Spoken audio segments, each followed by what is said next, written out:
યાત્રાધામ શામળાજી ખાતે હોળી ઉત્સવનો પ્રારંભ થયો।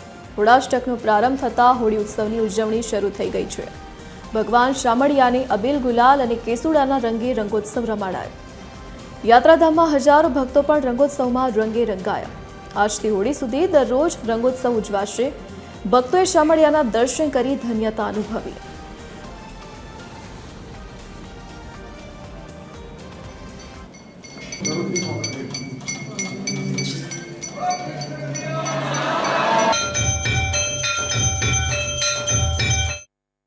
आज रोजથી ભગવાનને કેસુડાના રંગ વડે પિચકારી દ્વારા રંગવામાં આવે છે। આજથી ચાલુ થતા આ ફગવાના દિવસો જેને હોળાષ્ટક કહેવાય છે તેવા દિવસોમાં આગામી ધૂળેટી સુધી ભગવાનને વિવિધ પ્રકારના રંગોથી રંગી અને આ તહેવારને ઉજવવામાં આવે છે।